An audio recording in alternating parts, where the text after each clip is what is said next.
Oregon fans, what's going on? How we doing? Thanks for tuning in to another episode of the Ducks Dish podcast. Coughing at the worst possible time, but we go on. Thank you guys so much for tuning in. I'm your host, Max Torres. Joining us today is Jake Curtis of Cal Sports Report. We're going to be giving you our preview of number 8 Oregon against the Cal Golden Bears. Ducks hitting the road to head to Berkeley. And we're going to get into some great stuff today. Got some points we want to hit on, and hopefully we'll be able to answer some live viewer questions. So if you guys are here in the live chat, go ahead and drop a question, and Jake and I will try to tackle it once we get through our stuff. But with all that being said, Jake, how are you doing? Thanks for being here. I'm doing pretty well. It's a little cooler here in Berkeley than we used to. I got the heater on here for the first time this year, so it's a little chillier than usual.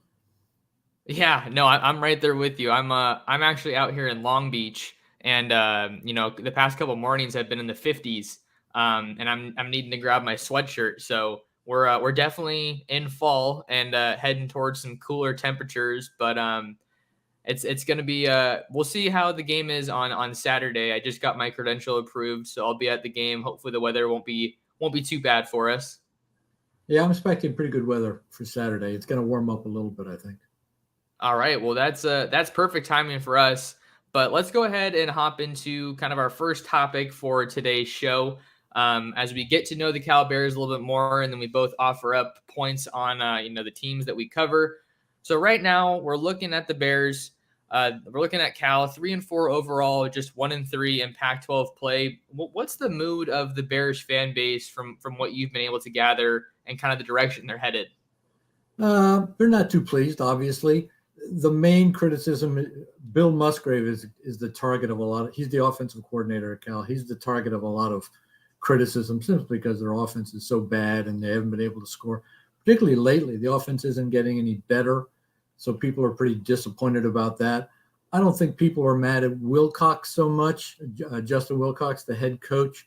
Particularly, I think for one of the main reasons is because he was offered that Oregon job and turned it down. Now, there was a lot of issues involved in that. He was in the midst of a contract extension at the time at Cal, so it would have looked kind of bad for him to make a move at that point. But I think he's in a solid situation. I don't think his job status is in jeopardy. But Musgrave, who's been the NFL offensive coordinator for a long time, and offensive coordinator at other colleges, he's getting a lot of grief. And Wilcox does not like to fire assistant coaches. In fact, he never has. He sort of pushes them off and helps them get another job. But I wouldn't be too surprised unless something drastically changes this year, that he makes a change at offensive coordinator at the end of this year. Okay. Yeah, I know that the Cal offense has been pretty underwhelming for a while, but obviously they were able to do just enough to beat Oregon 2 years ago, the last time the Ducks were in Berkeley. So they've got some momentum on their side in that regard. The Cal offense, we're going to talk some more about them and kind of some of their star players. But I wanted to go back to what you were saying about Justin Wilcox being offered the Oregon job and turning it down. I think a lot of people, they read that headline and they kind of scratch their head a little bit, seeing that Justin Wilcox played at Oregon, is an Oregon man, so to say, man of Oregon. And a lot of people would think that that's a much more appealing job than Cal, seeing the success that Oregon's enjoyed, the resources that they have. So I kind of just wanted to get some of your perspective on just why do you think Cal is such a difficult spot or a tough place to coach at? Well, there's so much bureaucracy there in terms of acquiring facilities and just doing things to help the football program. There's not the push, the pressure to succeed in football like there is in a lot of places. I don't know. Having said all that, there's really no reason Cal shouldn't be a much better football team and basketball team for that matter too. It just, I don't know. In a lot of ways, it just sort of boggles my mind, especially when Tedford had a lot of success there at Cal. And it boggles the mind that if you look at Sonny Dykes at TCU now, the guy that was at Cal before, what, seventh in the country now, ranked and undefeated. And he had not no success, but very little success at Cal. And the same thing is happening with Wilcox as well. So I don't know that it's necessarily that difficult to win at Cal, but they've been unsuccessful for sure. They've gone, if they go have a losing Pac-12 record this season, this would be their 13th straight season of losing conference records. Nobody else in the conference is even close to that mark. And that's kind of amazing when you think about it. And you think, like, at least once in a while they'll have a team that's going to be 5-4, but they haven't been able to do that. So it still perplexes me to some. There's a lot of bureaucracy, and certainly in the pandemic year, it was really a problem because they had all kinds of constraints placed on them that other teams didn't. But that was just the 1 year. Otherwise, I don't think there's any reason that Cal can't be much better in football and basketball, for that matter, than they've been. Yeah, it's definitely been a little bit of a head scratcher. I mean, I know that it's one of the more highly touted academic schools in the country, so you have the academics to go up against a little bit, but we know that's not always a deciding factor. Yeah, Stanford's been in the Rose Bowl a bunch of times in the meantime. So exactly. Well, hey, at least Cal has that going for them. They're the best team in the Bay Area right now when it comes to college football, because Stanford's having a rough go of it. And I think with Cal too, the building block for them, or what they've been able to hang their hat on in recent years, has been their defense. And because their offense has struggled so much, I feel like that's probably played a factor in just having some difficulty to attract some top talent. I know Jermaine Terry is a local guy that they got a couple years ago who's been playing fairly well for them from what I've been able to gather. But yeah, you bring in the other coaches that they've had there that are now having success at other stops, and it does kind of make you wonder what's the missing piece. And maybe that's the $1 million question. Can you try to weigh in a little bit there? The missing piece? Boy, I think the missing piece is they haven't been able to recruit or attract or sign top-notch offensive linemen. And without top-notch offensive linemen, you really can't do a lot in the Pac-12. When Tedford was there, they had a bunch of guys who were really good offensive linemen. They had Todd Stussy, they had Troy Ozine, they had Eric Mallon, and they had Alex Mack. They had all kinds of guys who were really good offensive linemen. And I don't know what the reason is, but whether it's unable to develop those offensive linemen or unable to recruit good enough offensive linemen, they just haven't had many good offensive linemen. They have 2 offensive linemen in the pros now, and they were both free agent signings, undrafted, who are not starters now. So they're just not turning out good offensive linemen, and their offensive line this year is clearly the weakness of the team. So I think that's the issue. If they could ever get 2-3 really elite NFL caliber, not necessarily all Pac-12, but guys who get drafted and can maybe play in the NFL, I think that would turn things around, because they have enough good skill position players at wide receiver and tailback, maybe not at quarterback, but they have some. They're able to attract enough skilled position players, just haven't been able to do it in the trenches, and that's really where it's won, I think, in the Pac-12. Yeah, no, the trenches are absolutely a key factor for any team. We've seen the emphasis that's been placed on the trenches at Oregon, certainly on the offensive line under Mario Cristobal and Alex Mirabal in recent years, and then Adrian Clem and the rest of the offensive line staff this year have done a tremendous job developing that group. Just got another offensive line commit today, actually, from the JUCO ranks. Going to see if I can maybe get a pod on that tomorrow. I'm traveling a little bit, so we'll have to see when we can do that. But 4 offensive line commits in the month of October for Oregon. Okay, so we're kind of trying to see what's going on with Cal, and it looks like if they can get some good offensive linemen in there, they can really turn things around, just get a more entertaining offense, more explosive offense that can be more appealing to some of these top targets that they're going after. But recruiting is the lifeblood of any program, right? Isn't that the saying? Yeah, that's right. I remember I was listening to the Wilner Canzano podcast the other day, and Brock Heward was on there, and he was talking about when Chris Peterson took the Washington job, and he asked him, what's the one thing that's going to turn the thing around. And he didn't say quarterback. He didn't say running back or wide receiver. He said defensive lineman. If they can get enough defensive linemen, that would turn things around. And that's what happened. When Peterson got some top-notch defensive linemen at Washington, they became the class of the conference. And I think it's overlooked a lot, the stuff on the offensive and defensive lines in the Pac-12.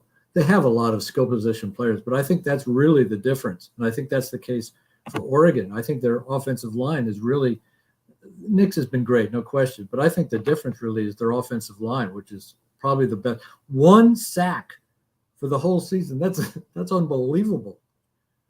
Yeah, it's crazy. And I think for as much success as Oregon's offensive lines have had in recent years, I think some people would tell you that the defensive line has been kind of underwhelming.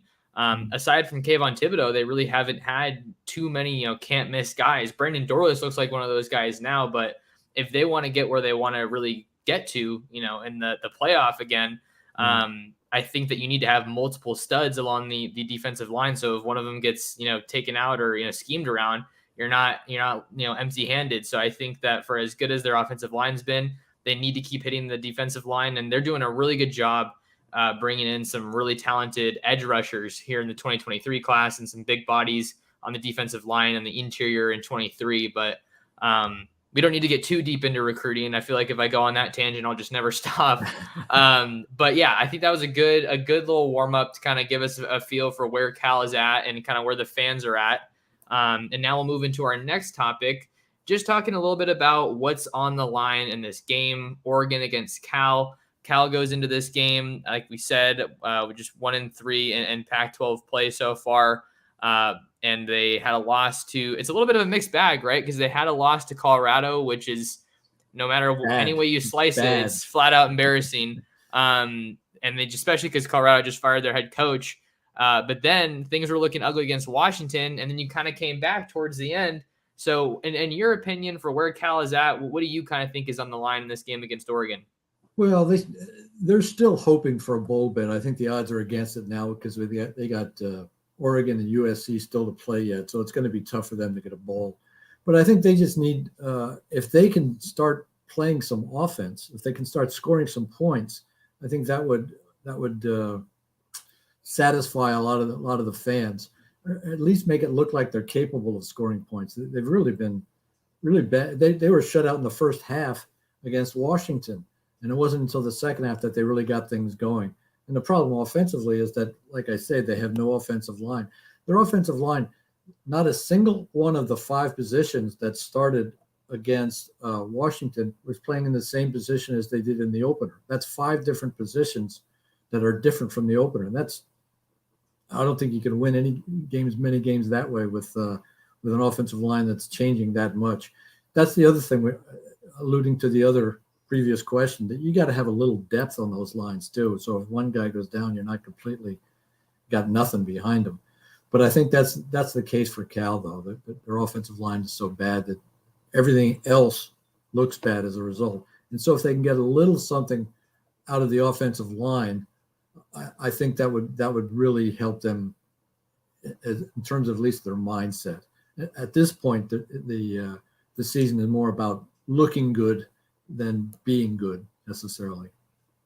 Yeah, so it sounds like they're still searching for their offensive identity. We know that they certainly have some capable playmakers. We're going to talk about Jaden Ott a little bit more later on in the show, but it sounds like they're still looking for that offensive identity, and that's something they're going to need.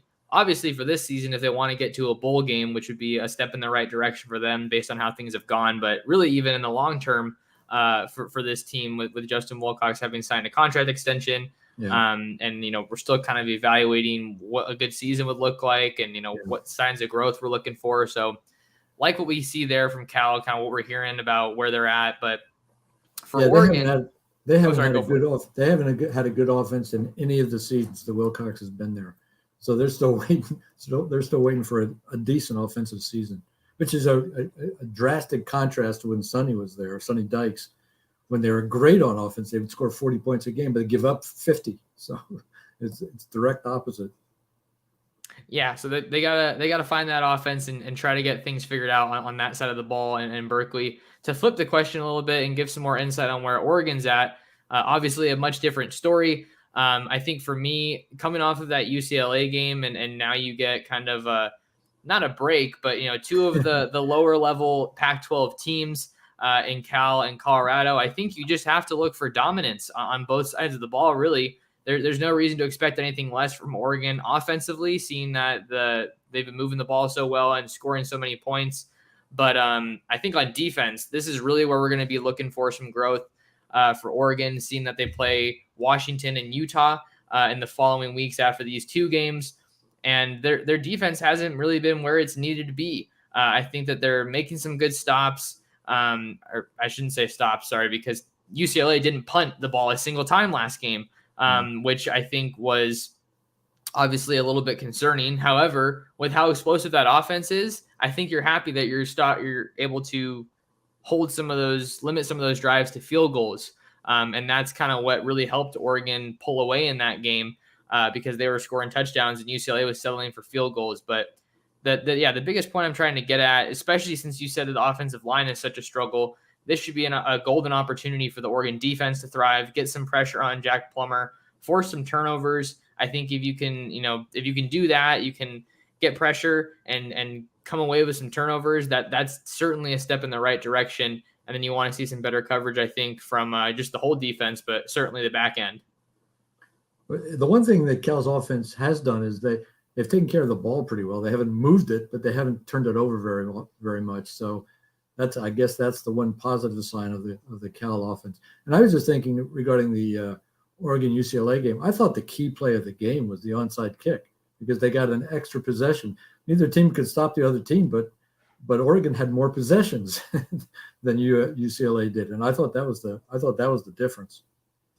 Yeah, that game was close for the entire first quarter. It was 3-3 at the end of one, so it was super close. And I think the second quarter is when they had that onside kick that just totally caught UCLA off guard. So Oregon needs to keep trying to find those opportunities to maybe steal a possession back or catch their opponent on their toes. But yeah, so let's see. That's kind of where we're at as far as what's on the line for Oregon. I think that there's not really a lot of unknown at this point. I think the biggest unknown is how much more can this defense grow between now and the end of the season, or even now and Washington and Utah, because those are the most critical games still on their schedule. And then, heck, they wrap up the regular season against Oregon State, which isn't playing phenomenal football, but their defense has been very, very stout so far this year. And anything can happen in a rivalry, Jake.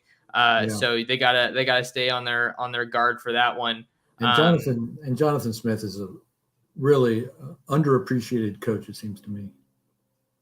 Yeah, no, I would totally agree with you. I thought going into this season that, I can own up to it now, but I thought that Oregon State was going to be the number 2 team in the Pac-12 North, and that's not so much the case now. But I feel like even though the season isn't going phenomenally for them, I still feel like you definitely have some confidence in the direction that the program's going and what Jonathan Smith's been able to accomplish there. Yeah, well, they're what, 6-2 or whatever. Look it up right now. That's pretty good. That's a pretty good record. Let me see here. Yeah, I was looking at it the other day. Okay, 6-2, 3-2 in the conference.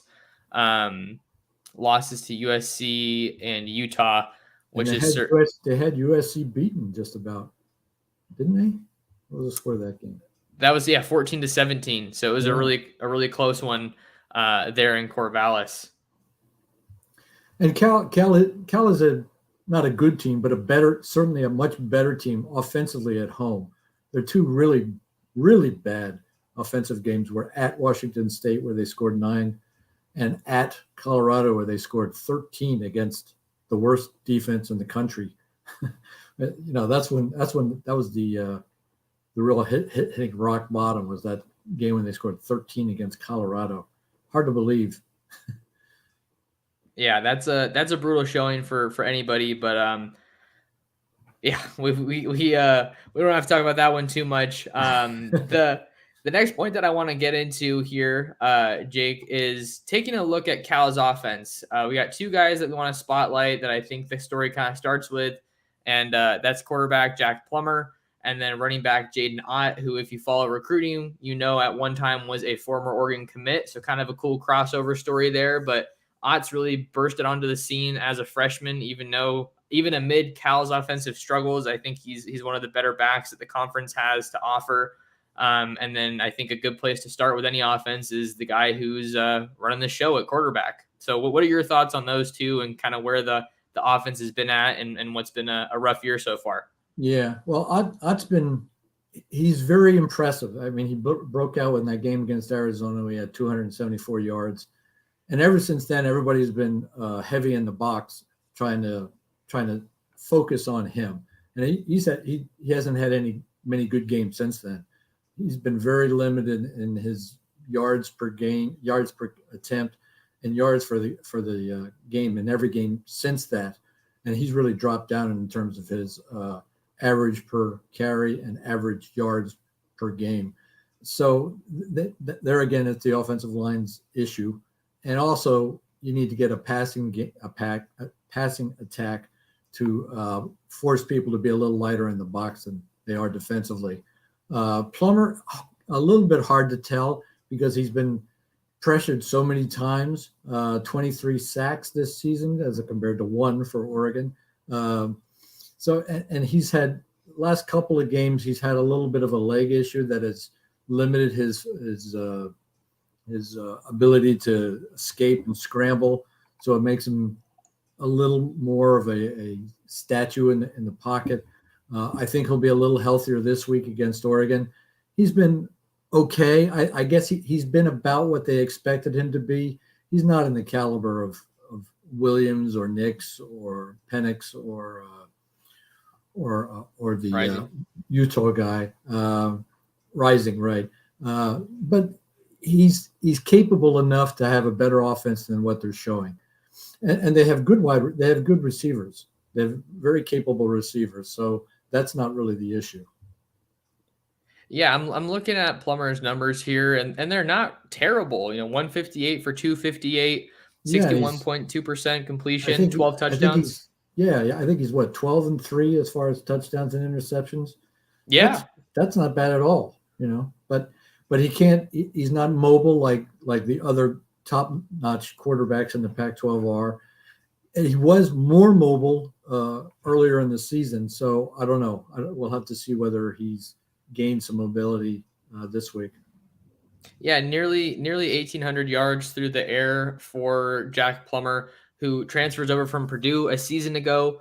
I remember I saw this storyline, and I can maybe get some of your thoughts here, Jake, was when I saw that the last quarterback was Garbers, right? Right. When I saw that he declared for the draft and they needed to find a quarterback, I was a little surprised with Plummer, just because, like we've been talking about the whole episode, the story with Cal has been their lack of an explosive offense. So when he committed to Cal, I was just kind of scratching my head thinking, is this really the guy that you think is going to help guide the offense back in the right direction?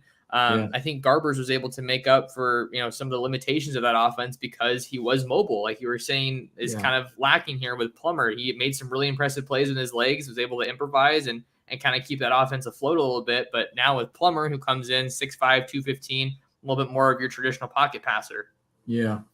I was unsure myself. I mean, he got beaten out for the starting job at Purdue midway through last year, so that's why he transferred. So, and I don't know that he's been that much of a lower representation of Garbers. Garbers, he had his issues. I mean, he was unable to hit very slow release in terms of waiting. Plummer is more decisive in terms of his passing. He's not nearly as mobile as Garbers, and he's not a threat on the ground. But in terms of strictly passing, I sort of like Plummer better than Garbers. Sure, yeah, and I can see that. He did have a couple of good throws from when I was watching the Cal Washington highlights. Like we talked about, Cal kind of came trying to roar back there a little bit at the end. I like what I've seen from some of the wide receivers so far this year for Cal, with Jeremiah Hunter and Michael Sturdivant as the top 2 receivers there with just about the same production, right around 450 yards a pop. They're much better than the receivers Cal has had in the last couple of years. And Hunter missed the last game with an injury. He's expected to be back this year, and that'll help him as well. But Cal has the wide receiver is not an issue. They're definitely good enough wide receivers. I think one of the guys that I really liked on previous Cal teams that I'm kind of bummed isn't there anymore is Nico Remigio. I think he transferred to Fresno State, and and he's doing well. Because isn't Plummer or not Plummer? Sorry, Hainer. Isn't Hainer hurt, or did he like break his leg or something? I want to say he was hurt. I don't know if he's back or not, but yeah, he was hurt. I don't know if that was a season-ending injury or not, but yeah, he was hurt and he certainly missed some time, and it hasn't been easy for Tedford in his return to Fresno State there. Yeah, it's been interesting to see how that followed. It's been interesting to see all the movement with the coaches as far as, between, like, we saw a lot of those guys go from Fresno State up to Seattle to follow Kalen DeBoer, and then just cool to see how all these pieces shake out.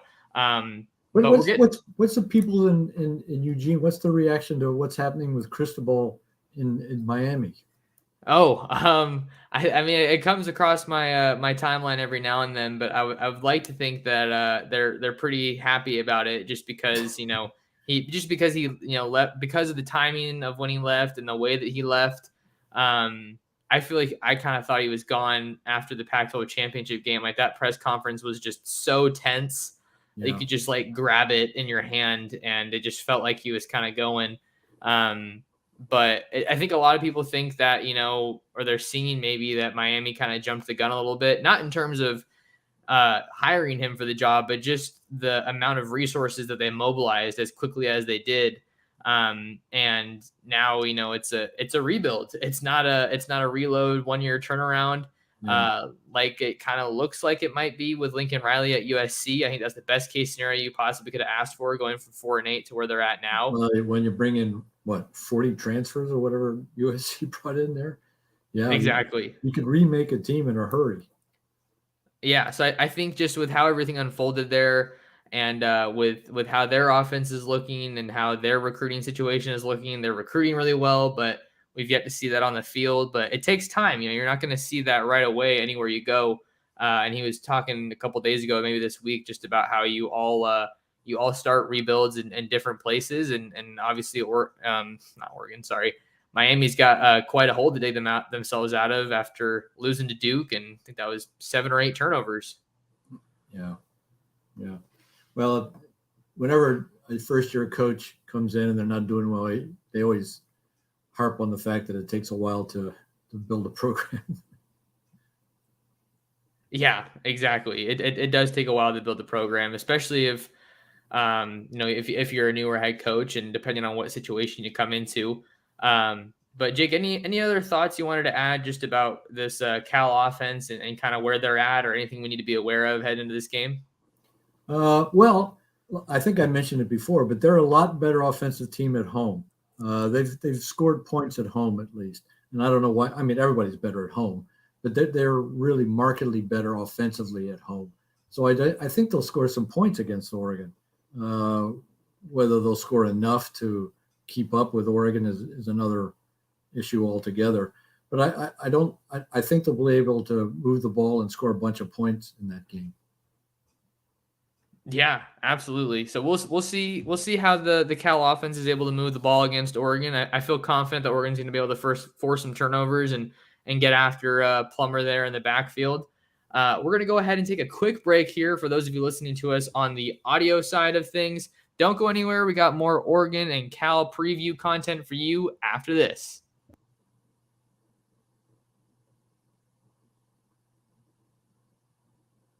Welcome back to the Duck Stage Podcast. I'm your host, Max Torres, talking with Jake Curtis of Cal Sports Report ahead of this weekend's game between number 8 Oregon and the Cal Golden Bears.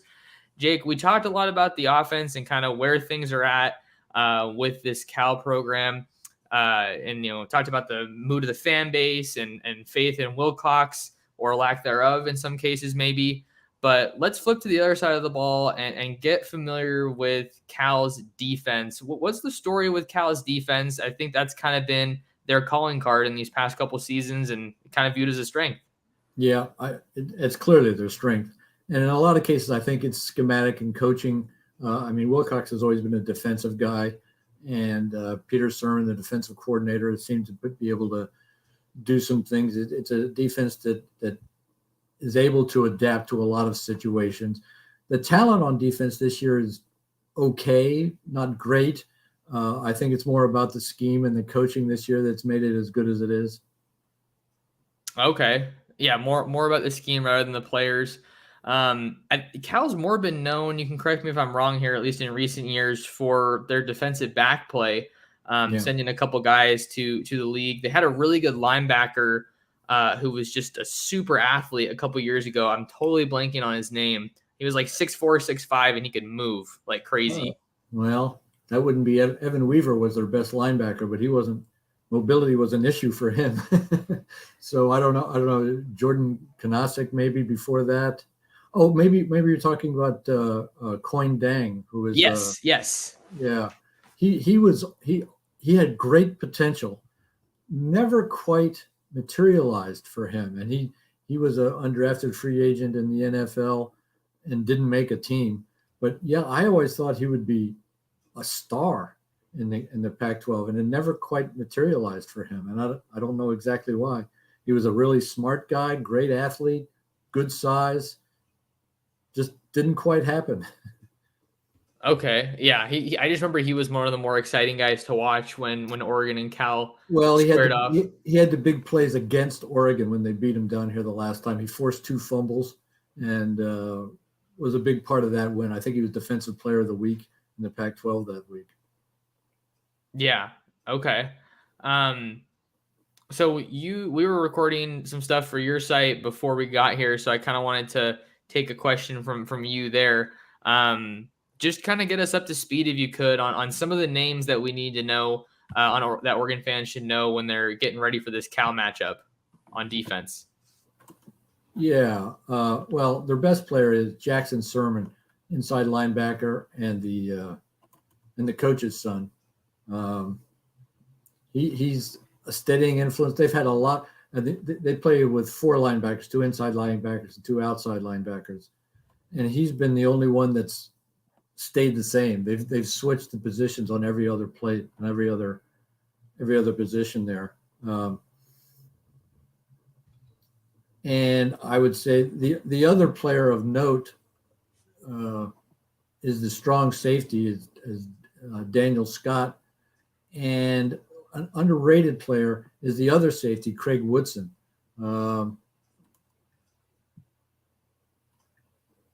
Beyond that, they don't have a lot of stars. They have a freshman, Jeremiah Irby, who's played a lot. Has started just 1 game, but he's a guy who looks like he's going to be a future pro, I would even say. Hard to say yet, when they're a freshman, but his instincts are so good. He just makes plays on the ball, which has been a weakness for Cal's defensive backs, if there is one, is they don't play the ball in the air that well. Although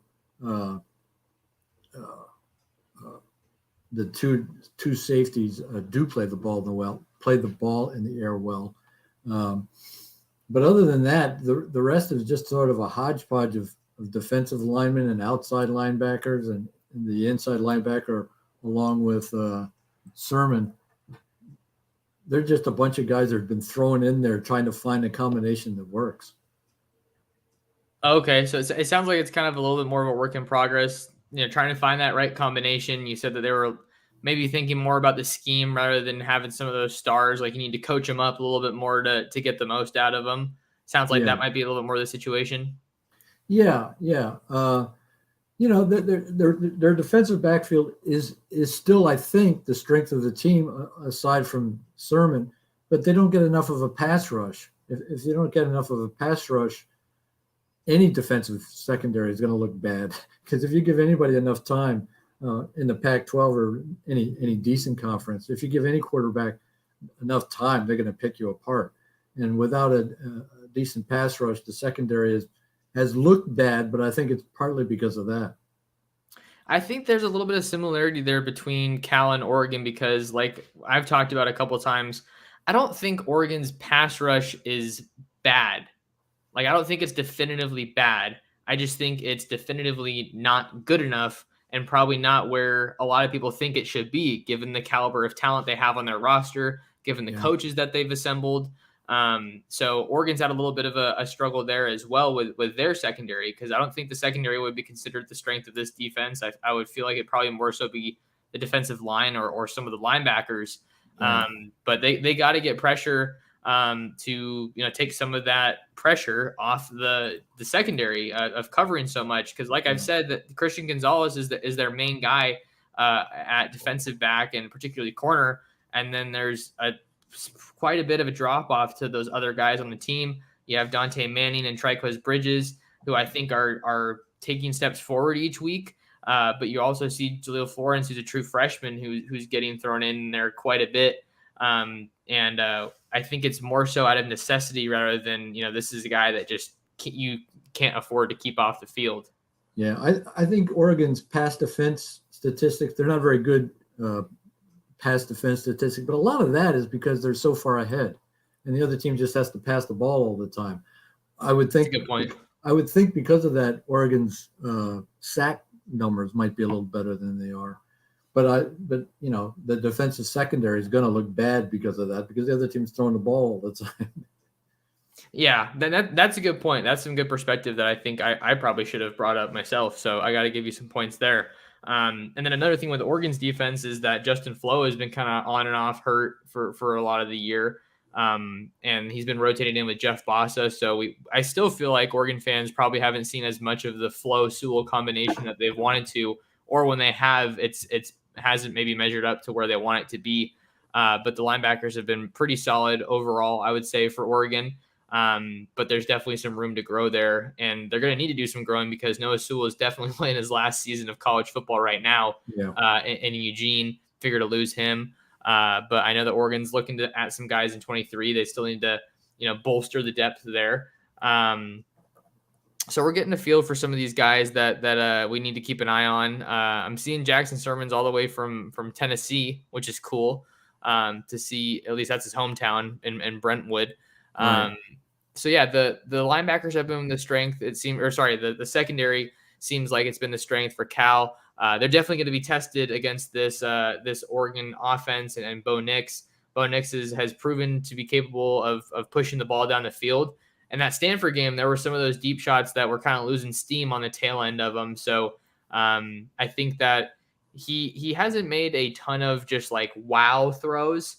But I think he's, done a really good job of taking advantage of what the defense gives him and then finding the right time to maybe take some risks and thread the needle on some of these passes. So that throw he made to Franklin in the UCLA game, that's as good a throw as you'll ever see in college football. Oh, you're talking about the deep touchdown pass? Yeah. Yeah, that was a thing of beauty. Just getting to watch it, from top to bottom, what was super fun. Any other kind of stories or notes on the Cal defense kind of heading into this matchup against the red hot Oregon offense? Well, like I say, the defense is good and they've been able to hold the score down in a lot of games, but the offense, Cal's offense, has also kept the score down because they can't score. So they play a lot of low-scoring, close games, and Cal hasn't been able to win those close games. They were 0-5 in games decided by a touchdown or less last year, and they're 0-3 in that category this year. So when you have a team that is defensive-oriented, there's going to be a lot of close games, and they just haven't been able to win them for whatever reason. I mean, you can point out a lot of different reasons, but they just haven't been able to win close games. And a lot of teams play close games in the Pac-12, but not as many as Cal. I mean, I don't think Oregon has played. How many close games have they had? They've had like one, I guess, right? One or two. The only one I can really think of is the Washington State game. That was 44-41, but every other game has been pretty handily decided. At Stanford 45-27, but that was some garbage time points. So I don't think you can really even point to that one. They have a really good offense. You have some blowout games like that, and they're not so close. But Cal can't do that. They have to keep the score down, and they have to win close games, and they haven't done it. Yeah, you see the separation between good and bad teams or good and great teams when it comes to be crunch time in those close games. I know that speaking of close games, I think there was some stat with Nebraska having lost like more than half of their games last year Yeah, by a score or less. So that's just absolutely brutal yeah. on their end. I think that they were the only team that was worse in close games than Cal. I remember seeing that stat somewhere. Well, we'll see if Cal can keep it close on Saturday. Not necessarily the expectation as it goes right now. Yeah, I guess the spread is what, 15 and a half, somewhere in there. 2 touchdowns. Yeah, someone was saying something in the live chat. I think it was 17 and a half. Oh, now it's up to 17 and a half. Okay, it Um, could be. I haven't looked since for a couple of days, and it could have jumped. Well, that's a big jump if it's 2 points in a couple of days. It's possible. yeah, we can, how about we just talk a little bit about the spread right now? Let's go ahead and go into mailbag. And then I have some questions and comments that I starred here from our live chat. Gerard is one of our longtime listeners. He says he was talking with Exploring with Ben and Sam about betting the over or betting the Oregon to cover. Said the spread is 17 and a half right now, but I think the over is where it's at. It's currently 58. And he says in parentheses, Oregon will account for about 45 or more of that. I They'll think have it's to. yeah. I mean it's I would expect Oregon to score at least 40 points. They've done it 6 straight games, and Yeah. heading to end of this game, I don't see any reason why they're going to slow down. All right. So yeah, that's a pretty big spread for on the road against anybody. In the Which Pac-12. which is interesting because I think before this year, you hadn't really been able to trust Oregon on the road. And granted, they had that win over Arizona in their last road game. That was 49-22. And I think Arizona is definitely better than this Cal team, or maybe not definitely, but Well, I certainly feel more confident in Arizona's offense than Cal's offense. yeah, that's for sure. But Arizona's defense is worse. Cal beat Arizona by what, 18 points or something like that. That was what Cal's one good offensive game, because Arizona's defense is almost as bad as Colorado's, I think, but they have some offense. Yeah, so they can kind of use that to prop themselves up a little bit. All right, so that's what Gerard had to say. It's 17 and a half. I don't know. I might, to be honest, I might go with Cal at 17 and a half. If it's 15, I don't know, but 17 and a half, that's a lot of points on the road, seems to me. it does seem high, but I think that Oregon's offense can deliver there and then get some takeaways on defense to cover. So you'd bet Oregon to beat the spread? I think so. I'm not the best with betting, and honestly, I need I'm terrible. to learn a little bit more about it with all the terminology. But yeah, I think that's what I would go with. Yeah. All right, let's see. This comment, we don't really have to talk about this one. I just thought it was funny. This is from one of my good buddies, Michael, who is a Berkeley native. He said, "Been waiting for this preview, and it's in Berkeley." With that being said, Ducks by 1 million. So we know who Michael's going with. I'll bet Cal on that spread. Okay, right on. I think they'll get within $1 billion. All right. Now to a little bit of a more serious question. Mark says, do you think Cal will or can take advantage of the linebacker coverage? What do you think here, Jake? Well, Ott is a really good receiver, and if teams have been varied in terms of how they cover Ott, because he's gotten a reputation as a receiver, but occasionally they split him out, and a linebacker will go out and try to cover Ott. And in those cases, Ott's been able to get behind him for big gains. So it's possible. I mean, he's the one back that could do some damage. Otherwise, I mean, the other receivers are good enough to beat defenders. I don't think the linebacker issue would be a major thing mostly across. I don't know. Does Oregon play mostly zone pass defense, or are they man-to-man primarily, or a little of both, I guess? I think it's been a little of both, but if I had to weigh in, I would probably think it's a little bit more zone because their man-to-man hasn't been too great most of the year. Well, Cal doesn't hasn't used its tight ends very much over the deep or the short middle very much at all this season. So I don't know whether that would be a big problem. So I would say the only issue as far as linebackers in pass defense would be covering Ott. Okay. Yeah. I mean, getting running backs like that out of the backfield that can do a little bit of everything presents a challenge for any defense. So I think, especially last game against UCLA, they were going against a really good running back, but not necessarily one that had as much of a reputation as a receiving threat. But Right.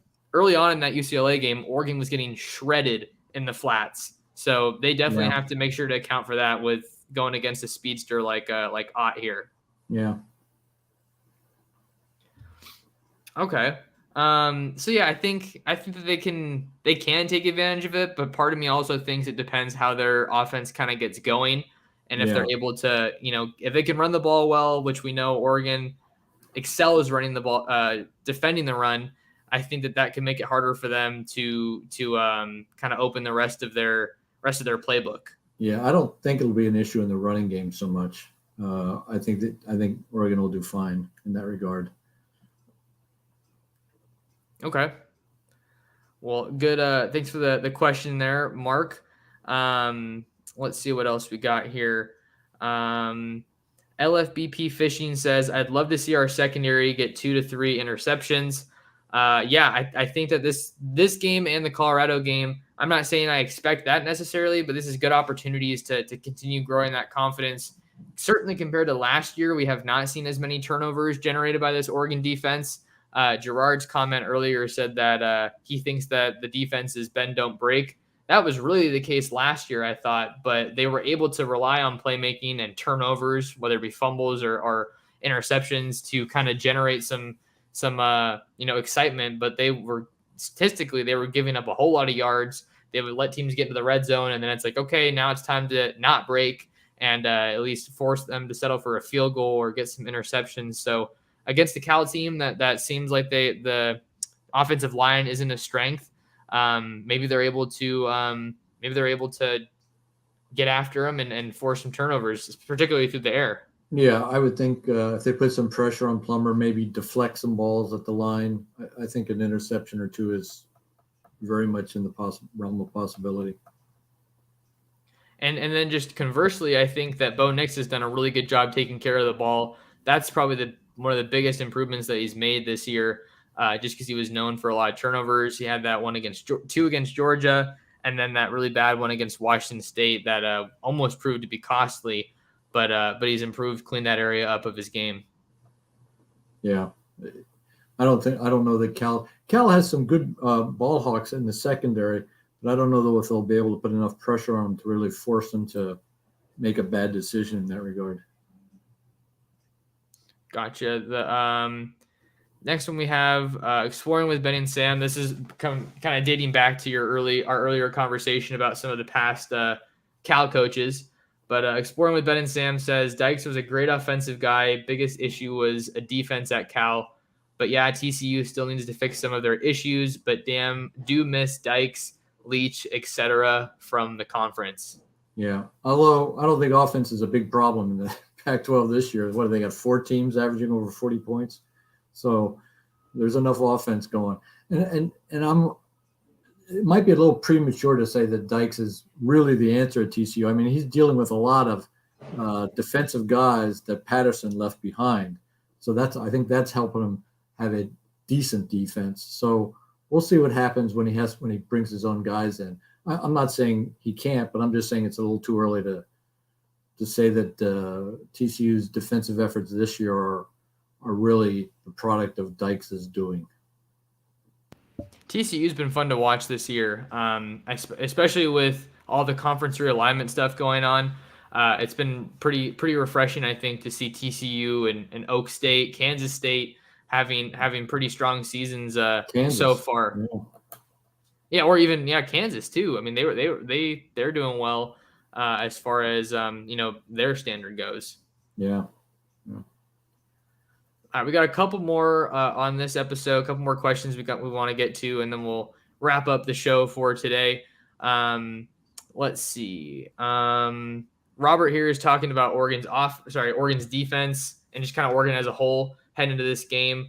Robert says Oregon's defense is stronger than they are being given credit for, and their offense is smoking. We have as many potent backs and receivers as we did in 2010. This is an interesting one, Jake, because you were asking me how this Oregon team compares to some of Chip Kelly's best teams, and I think from a offensive depth standpoint, I would probably argue that it's up there. Troy Franklin in the receiving game is the leader there, but it's not like they're incapable of having other guys get involved. Terrence Ferguson leads the team in touchdown receptions as a tight end, and there's pretty much no drop off regardless of who they put in there at running back. But I think maybe the defense does need a little bit more credit, especially because they've been playing in some blowouts. Yeah. Maybe some of those stats have come when the starters have been off the field. And the other thing is that when Kelly was there, that super fast, quick tempo was new. It was an innovation at the time. And a lot of defenses couldn't handle it. Now, there's quite a few teams that do it. So people were able to handle that. So I think that innovation really helped Oregon and Chip Kelly in those days. Yeah, and we're seeing some innovation from Kenny Dillingham, certainly. One of the examples I like to point to was the fake tunnel screen and then went over the top to Ferguson last week. So that was great. And we're seeing some of that tempo both ways, really. I think hurry up tempo, and then that 7.5 minute drive against UCLA that just totally took the air out of the ball and kept UCLA's offense on the sideline. I think we've seen a good mixture of both of those. Mm-hmm. Yeah. Under Cristobal, it seemed like they were more of a ball control offense. I mean, they certainly had explosiveness, but certainly more ball control than Chip Kelly's Oregon's team. Sure. No, absolutely. It kind of felt like it was keep away at times when Oregon was under Cristobal. Last question, and then we'll end the mailbag. Tim asks, do you think Cal can hold the Ducks to 2 or more 3-and-outs? So that means that Cal's going to force Oregon to punt two or more times. 3-and-outs. I mean, Cal defense, they don't give up too many big plays, but they don't do 3-and-outs. They'll let a team have maybe 2 or 3 first downs on a possession, and then force. I mean, Washington went up and down the field against the Cal in the first half, but once they got in the red zone, they couldn't score, and they had to kick field goals and even missed one of the field goals. They were only up. Washington was only up 6-0 in halftime, even though they went up and down the field. So Cal's defense is good about keeping teams out of the end zone pretty much, although they don't prevent first downs very much. So they may make them punt, but it would be after the second first down. Okay, yeah. And I misread the question for 3-and-outs. I was just thinking about stops, but like 3 plays and you got to punt. I mean, with the way that Oregon's offense is operating, I don't really think that I see that happening. But Washington, to their credit, with going against Cal last week, they're one of the better offenses in the Pac-12. Maybe losing a little bit of steam with a kind of an inconsistent performance against Cal, because I know that they were a team that I think up until last week had scored on their first possession of every game. I don't know if that stat came up in your research at all. Yeah, no, that's right. That's what the Washington beat writer said, that they had scored it on the first possession. Scored a touchdown, I believe, on the first possession of every game. And they didn't do that. They didn't score a touchdown until the second half against Cal. Yeah, so they're going to be a team to watch because obviously they're coming up on Oregon's schedule in a couple weeks. I'm going to be heading to Eugene for that game.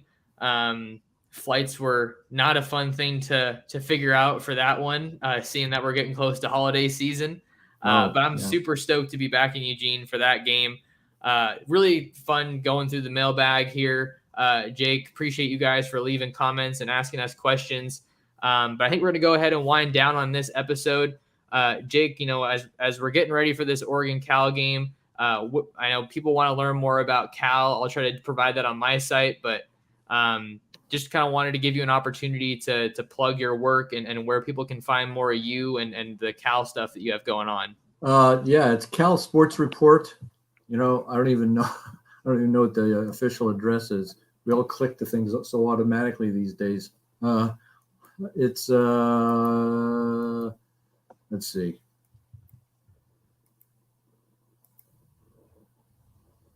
Okay, it's si.com/college/Cal. And that's where we are. And Jeff Ferrato and I are the ones that put that together. I covered college football or a lot of things at the San Francisco Chronicle for 27 years. And Jeff was at the Oakland Tribune for longer than that. And he covered Cal almost that entire time. I covered Cal for about half that time. All right. Well, if you guys want to find more of Jake's work covering the Cal Bears, go read him on Cal Sports Report. If you want to find more of me and my work covering the Oregon Ducks, you can follow me on Twitter, that name right there on your screen, at @mtorressports. You can find my written content, which is heavy recruiting lately, over on ducksdigest.com or si.com/college/Oregon. If you're watching here on YouTube, thank you guys for stopping by. Do me a favor, hit the like and subscribe button. If you're new and don't know where my YouTube channel is, it's youtube.com/Oregon Football Max Torres.